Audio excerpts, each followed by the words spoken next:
Radhe Radhe everyone. आज की video में मैं आपको गज लक्ष्मी व्रत की सरल पूजा विधि बताऊंगी। गज लक्ष्मी व्रत को महालक्ष्मी व्रत के नाम से भी जाना जाता है। तो जब हम पूजा करेंगे सबसे पहले हम चौकी लगा लेंगे। चौकी पर कोरा लाल रंग का वस्त्र हमें बिछा लेना है। लाल रंग का वस्त्र ना हो तो पीले रंग का वस्त्र भी आप बिछा सकते हैं। तो देखिए ये पूजा पितृ पक्ष में यानी श्राद्ध पक्ष में जब अष्टमी तिथि आती है उस दिन की जाती है। थोड़े से हम चावल रख लेंगे चौकी पर, उस पर हम एक जल का भरा हुआ कलश लेंगे, उसके कंठ पर मोली बांध देंगे। अब इस कलश को हम चावल के ऊपर रख देंगे और इसमें थोड़ी सी हम हल्दी डालेंगे, एक हम सुपारी डाल देंगे, इसमें थोड़ी सी रोली डाल देंगे, सिक्का डाल देंगे और फूल डाल देंगे। पांचों चीजें हम डालकर आम के पत्ते इसमें सजा लेंगे। पत्तों पर आप तिलक कर लेना। इसके बाद एक प्लेट में चावल भर के हम कलश के ऊपर रखेंगे। नारियल के ऊपर कलावा लपेटकर और तिलक लगाकर हम इसके ऊपर रख देंगे। नारियल का जो मुख है वो हमारी तरफ होना चाहिए। इसके बाद थोड़े से अक्षत रखकर हम महालक्ष्मी जी को विराजमान करेंगे। तो देखिए अगर आपको हाथी पर विराजमान लक्ष्मी जी की मूर्ति मिल जाती है तो आप वो ले लीजिए, नहीं तो आप लक्ष्मी जी की मूर्ति ले लीजिए और हाथी आप अलग से बना लीजिए। तो यहाँ पर मैंने अलग से हाथी बना लिया है। बेसन से जब गहने बनाए थे तभी मैंने हाथी बनाया था। अब हम इसे माता के पास ही विराजमान कर देंगे। हाथी लक्ष्मी माता का वाहन है, तो लक्ष्मी माता जहां भी जाती हैं हाथी पर ही विराजमान होके जाती हैं। तो यहाँ पर हमने हाथी को विराजमान कर दिया है। अब हम थोड़े से अक्षत रखकर एक प्लेट रखेंगे। हम लक्ष्मी दीपक की स्थापना करेंगे। तो यहाँ पर देखिए हम प्लेट के ऊपर स्वास्तिक बना देंगे, मिश्री इसमें रख देंगे और इसमें हम देसी घी का दिया रख देंगे। अब हम इस दिए को जला देंगे। तो ये हमने लक्ष्मी दीप की स्थापना कर ली है। इसके बाद देखिए हम दीपक को तिलक करेंगे, दीपक को पुष्प समर्पित करेंगे। तो सबसे पहले हम दीपक का पूजन करेंगे। दीपक का पूजन करने के बाद हम कलश का पूजन करेंगे। तो सबसे पहले हम जल के छींटे लगा लेंगे। यहाँ पर हम कलश पर और लक्ष्मी माता की मूर्ति पर जल के छींटे लगाएंगे।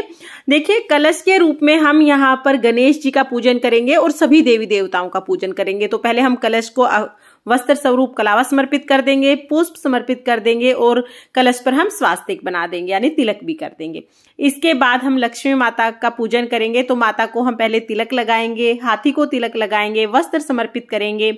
इसके बाद हम माता को चुनरी समर्पित करेंगे। तो लाल रंग की चुनरी आप माता को समर्पित करें। तो इस तरह की चुनरी मैं माता के लिए लेके आई हूँ, ये मैं माता को समर्पित कर दूंगी। इसके बाद हम लक्ष्मी माता को श्रृंगार की सामग्री समर्पित करेंगे। तो आप लक्ष्मी माता को 16 श्रृंगार समर्पित करें। इसके साथ ही देखिए लक्ष्मी माता के पूजन में माता की मूर्ति को सजाया जाता है। तो आप श्रृंगार सामग्री से माता की मूर्ति को सजाएं। इसके बाद हम पुष्प समर्पित करेंगे। तो यहाँ पर हमने फूल समर्पित कर दिए हैं। इत्र आप माता को जरूर लगाएं। तो यहाँ पर हमने लक्ष्मी माता को इत्र लगा दिया है। अब हम पान के पत्ते पर थोड़ी सी मिश्री और कोई भी फल रखकर माता को समर्पित करेंगे। तो यहाँ पर पान के पत्ते पर मैंने सेब और मिश्री रख के समर्पित किया है। बाद में आप घर में किसी भी सदस्य को ये खाने के लिए दे सकते हैं। इसके बाद देखिए हम माता को गहने समर्पित करेंगे। तो बेसन से जो हमने गहने बनाए थे ना वो गहने हम माता को समर्पित करेंगे। और ये गहने मैंने कैसे बनाए हैं इसका वीडियो पहले चैनल पर है, आप देख लीजिएगा। इसके बाद देखिए जो बिछिए लिए थे हमने माता की वो हम माता के चरणों में समर्पित करेंगे। आप चाहे तो ये सारे गहने आप माता को पहना भी सकते हैं। तो यहाँ पर क्योंकि मेरी जो लक्ष्मी माता की मूर्ति है ये सजी हुई है, इन्होंने गहने पहने हुए हैं, इसलिए मैं गहने यहीं पर रख दूंगी। आप चाहे तो आप इस तरह से देखिए माता को ये गहने पहना भी सकते हैं। तो यहाँ पर हम लक्ष्मी माता को गहने समर्पित करेंगे। अब हम गज लक्ष्मी माता को भोग समर्पित करेंगे। भोग में देखिए ये नमकीन और मीठे सोरा सोरी समर्पित किए जाते हैं। तो ये हम 16 की संख्या में माता को समर्पित करेंगे। दोनों हाथों से आपको ये माता को समर्पित करने हैं। तो बाद में इनको दान दे दिया जाता है। इसके बाद हम माता के हाथी को दुर्वा घास समर्पित करेंगे और साथ में ही खीर का प्रसाद आप जरूर समर्पित करें। तो खीर आप जरूर बनाए लक्ष्मी माता के लिए। दक्षिणा समर्पित कर देंगे हम। और अब हम 16 गांठ का डोरा बनाएंगे। तो देखिए अगर आपने पूरे 16 दिन तक व्रत किए हैं, ये व्रत राधाष्टमी से शुरू होकर और श्राद्ध पक्ष की अष्टमी तक पूरे 16 दिन चलते हैं। तो अगर आपने 16 व्रत किए हैं तो फिर तो आप डेली रोजाना एक एक गांठ लगाएंगे और डोरा पूरा हो जाएगा। लेकिन अगर आप एक ही दिन व्रत करते हैं, सिर्फ आखिरी में जो श्राद्ध पक्ष की अष्टमी आती है उसी दिन व्रत करते हैं, तो फिर उस दिन आप ये एक कलावा ले लीजिए, उसमें 16 गांठ लगाकर इस तरह से डोरा बना लीजिए।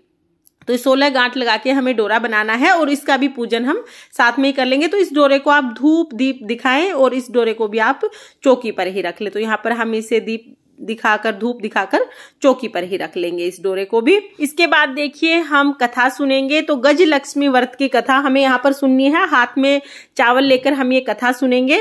कथा सुनने के बाद जो चावल है वो माता के चरणों में समर्पित कर हमें हवन करना है। तो गज लक्ष्मी व्रत में हम हवन करते हैं। उसके लिए हमने यहाँ पर गाय के गोबर से बने हुए उपले लिए हैं, उनको जला लिया है। इसके बाद देखिए हमें 2 आहुति गौरी गणेश जी के नाम की देनी है। तो शुरू में आप गौरी गणेश जी के नाम से 2 आहुति दे दें।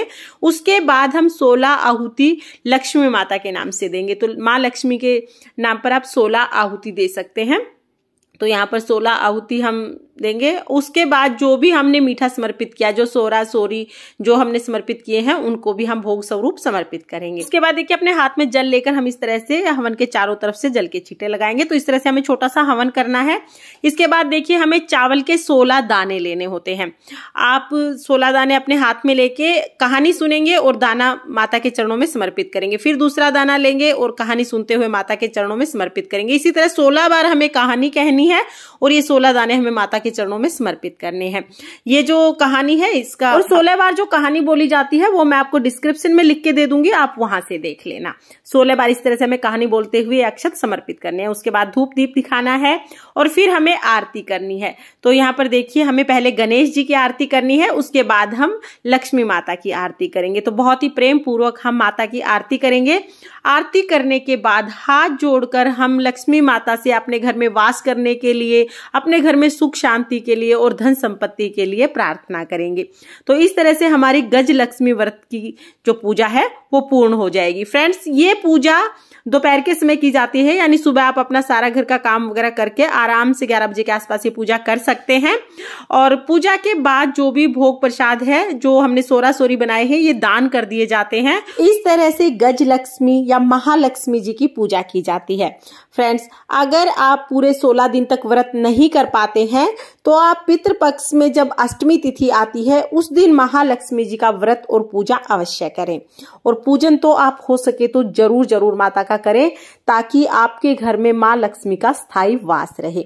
अगर आपको ये वीडियो पसंद आई हो तो वीडियो को लाइक करना और चैनल को सब्सक्राइब करना। फिर मिलते हैं किसी और वीडियो के साथ, तब तक के लिए जय माँ लक्ष्मी। राधे राधे।